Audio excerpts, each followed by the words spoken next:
중국은 남대자성을 인근의 적백송 성터와 연관시켜 한나라 시대 만리장성의 일부로 보고 있다. 남대자성에서 남동쪽으로 약 30km 지점에 위치한 적백송 성터. 총 둘레 976m. 남아있는 성벽의 평균 높이는 4.8m로 남대자성과 유사한 방형 토성의 형태를 갖추고 있다.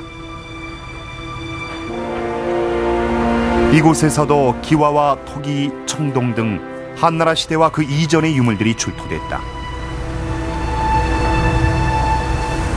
그러니까 이쪽에서 무슨 한나라식의 유물이 나오면은 무조건 그 한나라 때 그 유물이고 한의 그 성이고 한의 그걸 연장시켜서 장성이라고 그러는데 이 성 뒤에 어디도 장성 연결고리가 없습니다.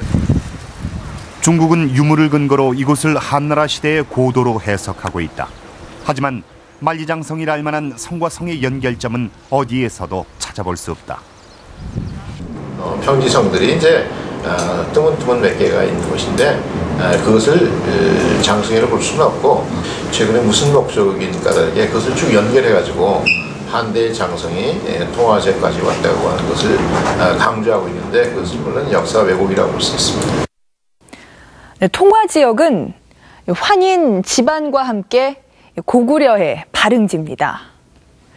그런데 이 한대 만리장성이 통화까지 미쳤다는 중국의 주장은 고구려를 중국의 지방정권으로 왜곡하려 했던 동북공정 논리와 일맥상통합니다. 그렇다면 요동 지역에 있는 다른 고구려 성들은 어떨까요? 긴급히 진단해봤습니다. 유동반도 최남단에 위치한 고구려 비사성. 비사성은 해발 660m에 이르는 대흑산 절벽 위에 있다.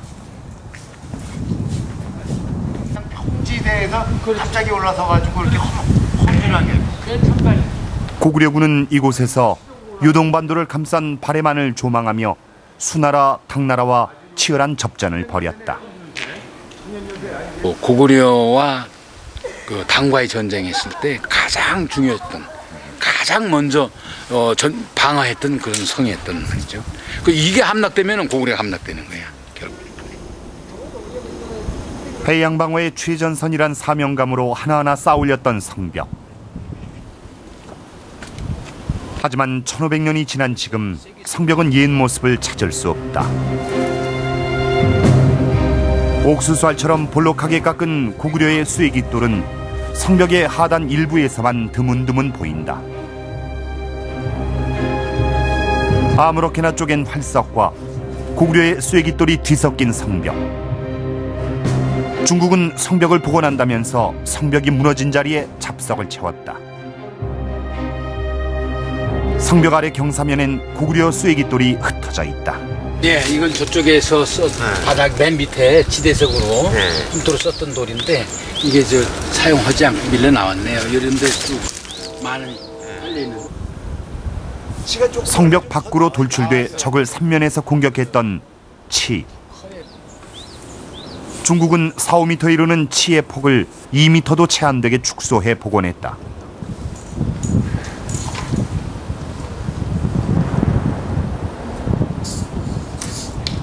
성의 장군이 전투를 지휘하던 점장대엔 중국식 누각이 들어섰다.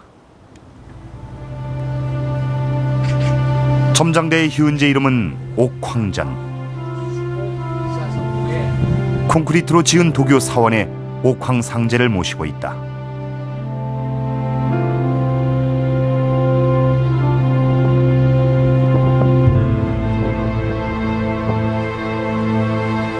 성의 입구.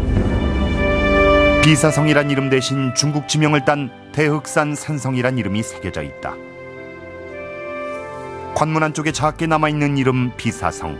색깔마저 파래 눈에 띄지 않는다.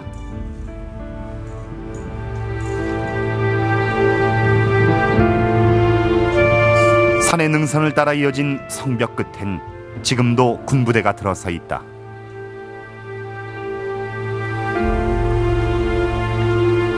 성 안으론 군용 도로가 관통한다.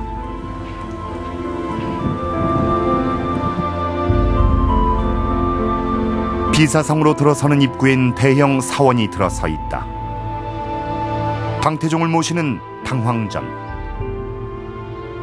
당태종이 이곳에서 비용을 치료하고 군사를 지휘했다는 기록에 따라 후대에 만든 건물. 그러나 당태종은 비사성에 온 적이 없다. 후대 그 당나라 벽화나 당나라식 건축 양식을 가지고 보고놓은 것 같아요. 기록도 없고 이런 거 여기 절이 있었다는가 궁궐이 있었다는 전혀 기록이 없어요.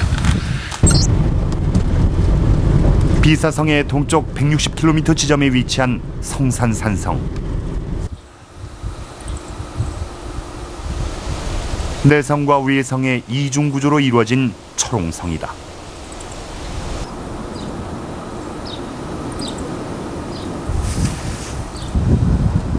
내성엔 사령부격인 장대와 병영 등 주요 군사시설이 배치돼 있었다.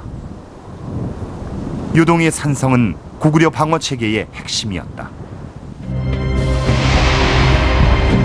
광개토대왕 시절 유동을 장악한 고구려는 유화유역의 1차 방어선을 구축하고 함락에 대비해 2차 방어선을 쌓아 수도를 보호했다. 성산산성은 비록 일부 구간이긴 하지만 일대에서 가장 원형에 가까운 고구려 성벽을 보존하고 있다.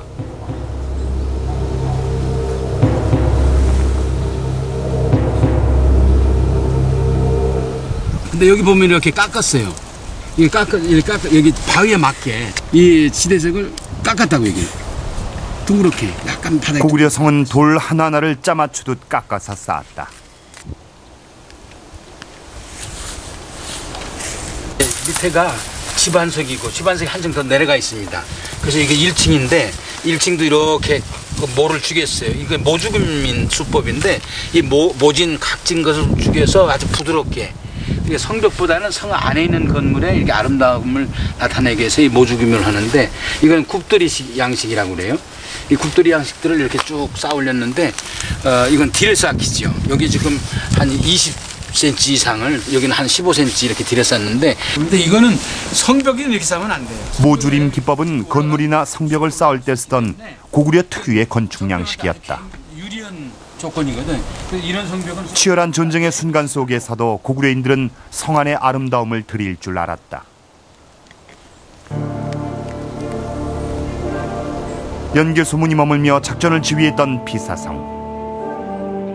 하지만 군사들이 당군의 움직임을 살피던 조망대엔 중국식 누각이 올려졌다. 이름조차 요망대라는 중국식 명칭으로 변경됐다. 내성 안쪽에 자리 잡은 병영 유지에도 중국식 건물이 들어서 있다.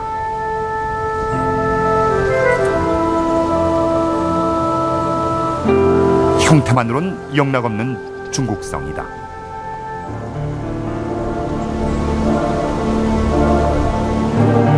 지휘 통제소인 점장대.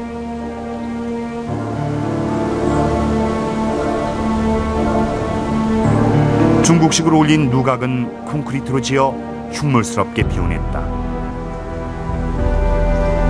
페인트가 벗겨진 기둥 여기저기에 콘크리트가 그대로 드러난다. 성의 서쪽은 성벽마저도 훼손됐다. 쐐기돌이 빠져나간 성벽이 그대로 방치돼 있다. 짜맞춘 듯 아름답고 견고하던 고구려 성벽의 모습은 찾을 수 없다.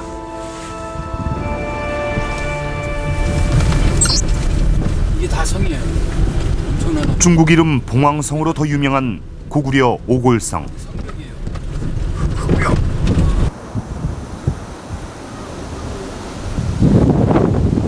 이 성의 유일한 관문인 남문은 형체도 알아볼 수 없을 만큼 훼손돼 있다.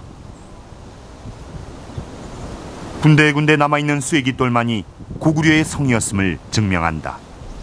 여기가 봉황산인데요. 봉황산 산성은 고구려 때 가장 큰 성입니다. 둘레가 16km. 모든 이 산이 둘레가 산으로 쌓여 있는데 여기만 유독 남문만 터져 있습니다. 그래서 남문에 이런 높은 한 20m 이상의 높은 성을 쌓고 여기를 막는 거죠. 여기만 막으면 안에는 전부